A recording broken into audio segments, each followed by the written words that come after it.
Hello प्यारे विद्यार्थियों। आज हम कक्षा 4 हमारा परिवेश भाग 2 पर्यावरण अध्ययन पाठ्य पुस्तक में अध्याय 6 प्रकाश, छाया और मौसम का अभ्यास कार्य हल करेंगे। पेज नंबर 44 और 45 पर। पहला है सही उत्तर का चयन कीजिए। छाया किस समय सबसे छोटी होती है? तो छाया दोपहर के समय सबसे छोटी होती है। सूर्य ग्रहण क्यों होता है? तो सूर्य ग्रहण जब होता है जब सूर्य और पृथ्वी के बीच में चंद्रमा आ जाता है। जब चंद्रमा सूर्य और पृथ्वी के बीच आ जाता है तब सूर्य ग्रहण होता है। छाया बनने के लिए आवश्यक तत्व कौन कौन से हैं? तो छाया बनने के लिए प्रकाश स्रोत होना चाहिए और वस्तु होनी चाहिए जिसकी छाया बन सके, और साथ में एक पर्दा भी होना चाहिए। इसमें दिया प्रकाश स्रोत और वस्तु। रिक्त स्थानों की पूर्ति कीजिए।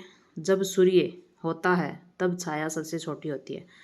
सूर्य सिर के ऊपर होता है, यानी दोपहर में सिर के ऊपर। जब सूर्य सिर के ऊपर होता है तब छाया सबसे छोटी होती है। छाया बनने के लिए स्रोत की आवश्यकता होती है। किस स्रोत की? प्रकाश स्रोत की।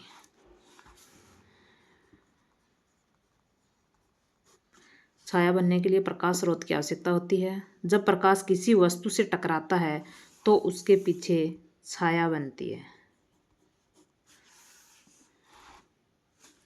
जब प्रकाश किसी अपारदर्शी वस्तु से टकराता है तो उसके पीछे छाया बनती है। सुबह का सूरज लंबी छाया, दोपहर का सूरज छोटी छाया, रात में टॉर्च कृत्रिम छाया। 2 से 3 पंक्तियों में उत्तर दीजिए। छाया बनने के लिए किन 3 स्रोतों की आवश्यकता होती है? तो एक तो प्रकाश स्रोत,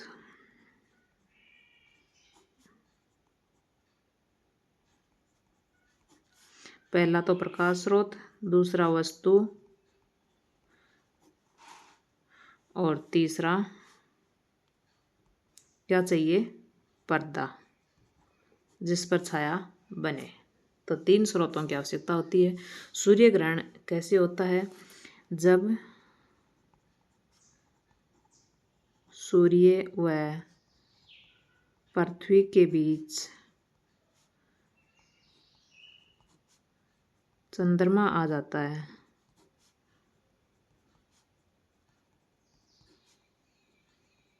तब होता है।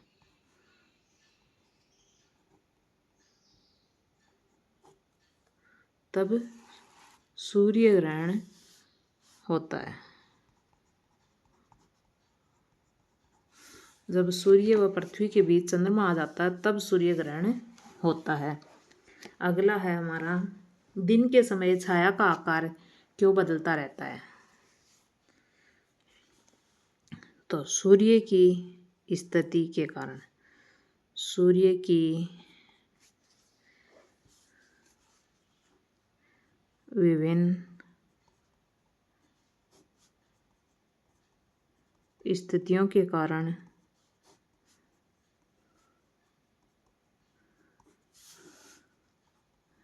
दिन के समय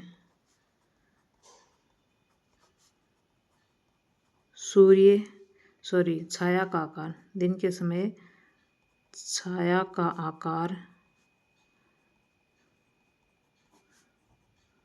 बदलता रहता है।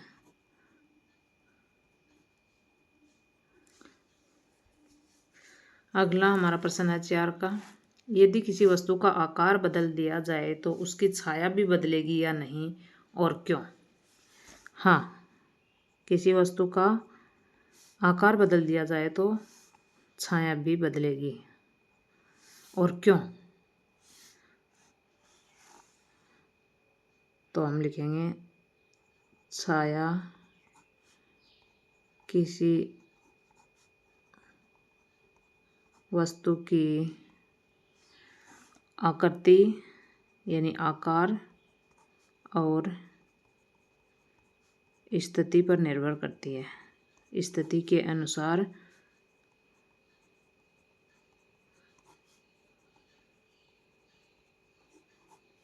बदलती रहती है। अगला है स्वयं कीजिए। अलग अलग वस्तुओं की छाया बनाइए और उनकी लंबाई माप कर लिखिए। अब जैसे यहाँ पर ये वाला है, इसको जैसे अलग अलग वस्तुओं की छाया बनानी है। जैसे 1 नंबर पर हमने ली बोतल, दूसरी हमने ले ली गेंद, तीसरी हमने ले ली स्टूल। ऐसे और भी वस्तुएं ले सकते हैं। छाया बनानी है इनकी और लंबाई माप कर बतानी है। जैसे इसकी 10 सेंटीमीटर लंबाई है छाया की, इसकी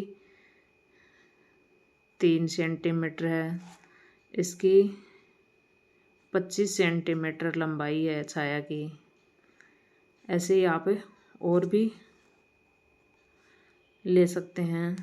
कुर्सी है 30 सेंटीमीटर। अगला, अपने घर या विद्यालय के पास स्थित किसी पेड़ की छाया का चित्र बनाइए। तो जैसा पेड़ होगा वैसा ही उसकी छाया का, जैसे ये पेड़ है इसकी छाया यहाँ पर बनेगी।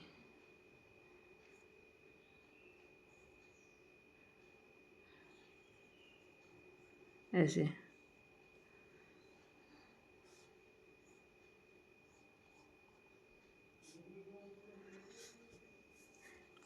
अंधकार कितना भी गहरा हो, एक दीपक उसे मिटा सकता है। कैसे? उजाला करके। ये था हमारा अध्याय 6, प्रकाश, छाया और मौसम। पेज 44 और 45 पर इसका अभ्यास कार्य है। तो इस अध्याय में हमने पढ़ा प्रकाश के बारे में, छाया के बारे में, यानी छाया कैसे बनती है। छाया जब बनती है जब प्रकाश किसी अपारदर्शी वस्तु पर गिरता है। पारदर्शी में के ऊपर गिरेगा तो प्रकाश उसमें से होकर निकल जाएगा आगे। अगर वस्तु ऐसी होनी चाहिए उसमें से प्रकाश आगे निकल नहीं पाए। अपारदर्शी वस्तु पर जब प्रकाश गिरता है तो उस वस्तु की दूसरी दिशा में, यानी जिस दिशा से प्रकाश गिर रहा है उसके विपरीत दिशा में उस वस्तु की छाया बनती है। छाया बनने के लिए प्रकाश स्रोत चाहिए, वस्तु चाहिए और पर्दा चाहिए। ये था हमारा अध्याय 6। वीडियो में बने रहने के लिए आप सभी का बहुत बहुत धन्यवाद। आपको हमारी वीडियो अच्छी लगी हो तो प्लीज़ वीडियो को लाइक कर दीजिएगा, ज़्यादा से ज़्यादा शेयर कर दीजिएगा और चैनल को सब्सक्राइब नहीं किया है तो प्लीज़ दोस्तों आपसे रिक्वेस्ट है चैनल को सब्सक्राइब करके साथ में बेल आइकन ज़रूर दबाइएगा। धन्यवाद। जय हिंद, जय भारत।